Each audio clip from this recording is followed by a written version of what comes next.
जय हिंद दोस्तों, RP Singh study centre में आपका स्वागत है। चलिए देखते देखते हम 10th की गणित एनसीईआरटी में अध्याय 2 बहुपद में आ पहुँचे हैं। क्या पहुँचे हैं? बहुपद में। तो देखिए, सबसे पहले हम शब्द का अर्थ जानेंगे। अगर हम गणित में शब्द का अर्थ जान जाएंगे तो गणित आराम से बन जाएगा। देखिए, बहु क्या है?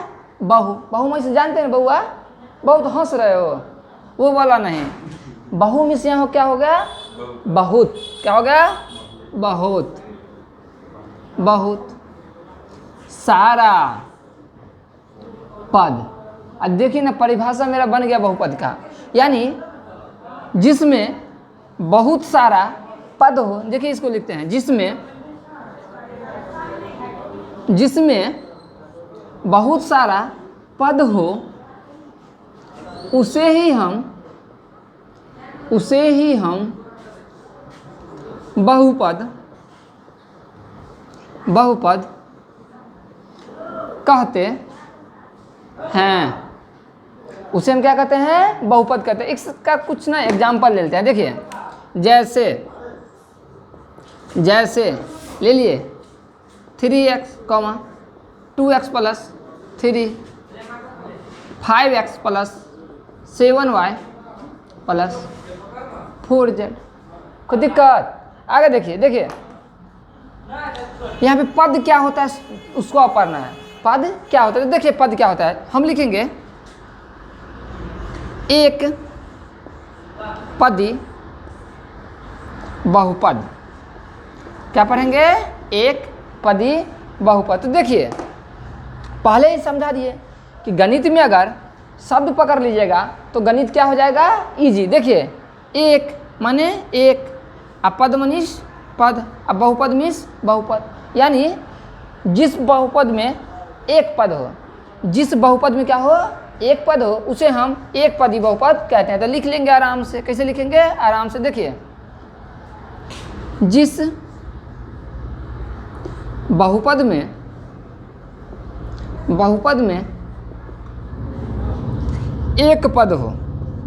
एक पद हो उसे ही हम एक पदी बहुपद कहते हैं। जैसे देखिए, 3x लिख लिए, 2y लिख दिए, 5z लिख देंगे इत्यादि। समझ में आ रहा है ना? समझ में आ रहा है तो वीडियो को आराम से देखिए, चैनल को क्या कीजिए? सब्सक्राइब कीजिए। चलिए इसे लिख लीजिए, तो लिख लीजिए। देखिए, दूसरा है दी मीन्स क्या होता है? दो। अब पदी मीन्स क्या होता है? पद। अब बहुपद मीन्स बहुपद। तो देखिए ना, परिभाषा इसका बन गया। देखिए, वैसा बहुपद जिसमें दो पद होता है, वैसा बहुपद जिसमें दो पद होता है उसे हम क्या कहते हैं? द्विपद बहुपद कहते हैं। तो कोई दिक्कत?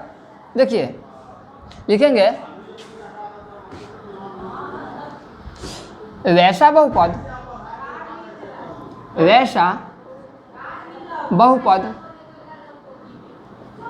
जिसमें दो पद होता है उसे ही हम सुनिए ना, साफ साफ दिख रहा है ना? उसे ही हम द्विपदी बहुपद कहते हैं। उसे हम क्या कहते हैं? द्विपदी बहुपद कहते हैं। जैसे देखिए, जैसे हम लिख दिए 2x प्लस 3। तो देखिए, एक आई क्या में है? दूसरा पद है, तो द्विपद बहुपद हो गया। देखिए दूसरा लिखते हैं 5y प्लस 7। देखिए, एक पद है, ये क्या है? दूसरा पद है। लिख दिए हम 2z प्लस 3 और लिख देंगे इत्यादि मानी मीन्स और भी हो सकता है। कोई दिक्कत? चलिए इसे लिख लीजिए। था चलिए अब आ गए त्रिपदी बहुपद। देखिए संस्कृत में त्रि मीन्स होता है तीन, क्या होता है त्रि मीन्स तीन, तो लिख दिए तीन। अब पद मीन्स हो गया पद। अब बहुपद यानी वैसा बहुपद जिसमें तीन पद हो, वैसा बहुपद जिसमें कितना पद हो, तीन पद हो, उसे हम त्रिपदी बहुपद कहते हैं। तो चलिए इसे हम लिख लेते हैं। वैसा वैसा बहुपद जिसमें तीन पद होता है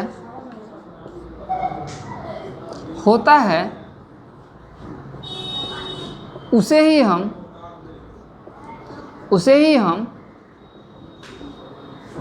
त्रिपदी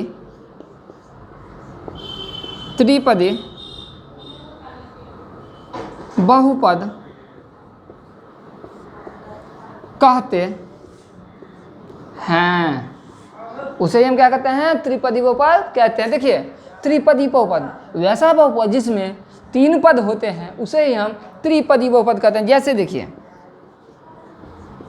हम ले लिए x² + 5x + 6। तो देखिए पद कहेगा तो नीचे वाला को गिनेंगे 1 2 और 3, तो क्या हो गया त्रिपद हो गया। ये क्या हो गया त्रिपद हो गया, ठीक ना।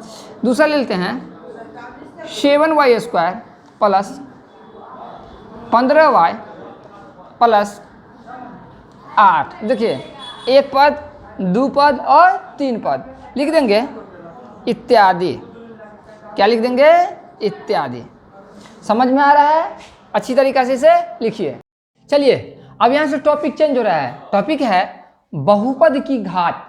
बहुपद की घात देखिए क्या है, एक घातीय बहुपद, इसका दूसरा नाम है रैखिक बहुपद। तो देखिए शब्द का ही अर्थ होता है एक मीन्स क्या होता है एक, घातीय यानी घात।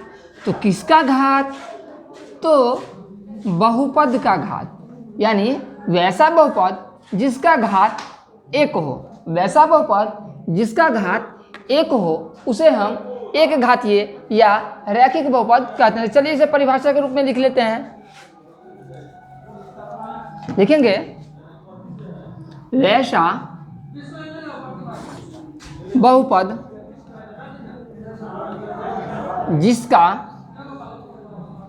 जिसका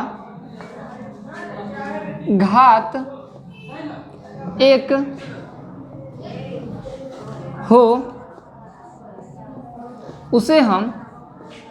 उसे हम एक घातीय बहुपद कहते हैं। जैसे वैसा बहुपद जिसका घात एक हो उसे हम एक घातीय बहुपद कहते हैं। तो कुछ एग्जांपल ले लेते हैं। जैसे देखिए 2x + 3, तो यहाँ पे देखिए यहाँ पे 2x का घात कितना है एक है, तो हो गया क्या एक घातीय। हम लिखते हैं 7y + 5, तो यहाँ पे y का घात कितना है एक है। हम लिखते हैं 5z + 7, z का घात कितना है एक है, तो उसे ही हम एक घातीय बहुपद कहते हैं। लिख देते हैं इत्यादि। इत्यादि माने इसका और भी एग्जाम्पल होंगे। चलिए तो इसे लिख लीजिए। तो नेक्स्ट है मेरा द्विघाती बहुपद। देखिए द्वि मीन्स होता है दो, और घाती मीन्स होता है घात, और बहुपद मीन्स होता है बहुपद, यानी जिस बहुपद का घात दो हो, जिस बहुपद का घात दो हो उसे हम क्या कहेंगे द्विघाती बहुपद कहते हैं। तो चलिए इसे हम लिखते हैं। कैसे लिखेंगे, वैसा बहुपद जिसका घात दो हो उसे ही हम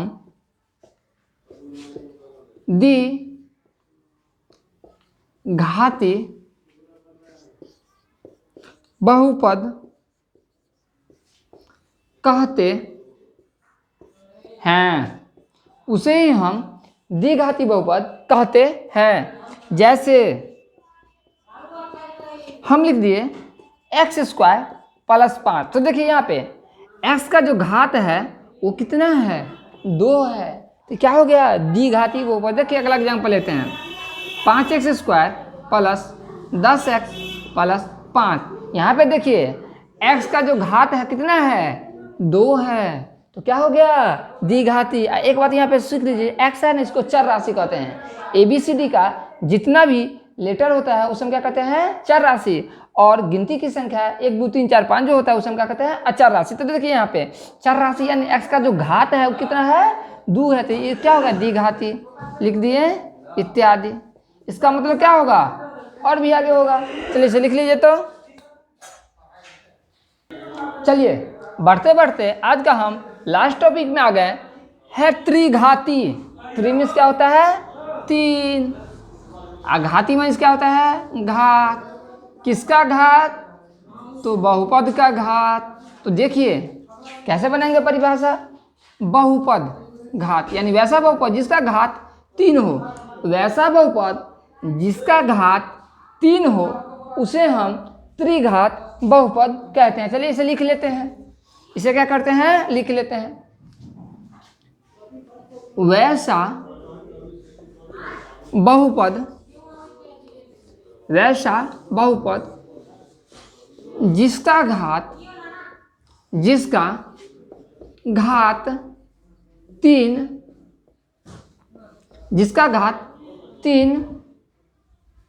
हो उसे ही हम त्रिघात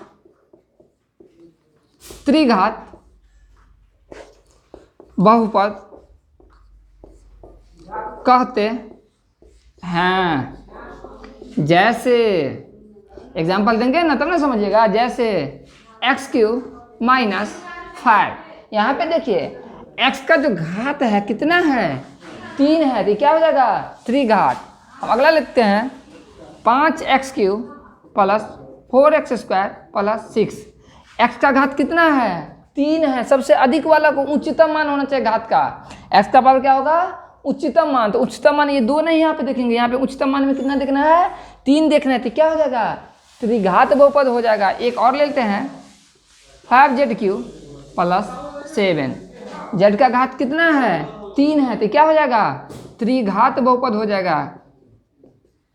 चलिए आज की क्लास में आप लोग को बहुपद के बारे में और बहुपद के प्रकार यानी एक घाती, द्विघाती, त्रिघाती के बारे में बहुत अच्छा से समझ आया होगा। चलिए आज की क्लास में इतना ही। नेक्स्ट क्लास नेक्स्ट वीडियो में, तब तक मुस्कुराते रहिए, खुश रहिए और अपना ध्यान रखिए। जय हिंद।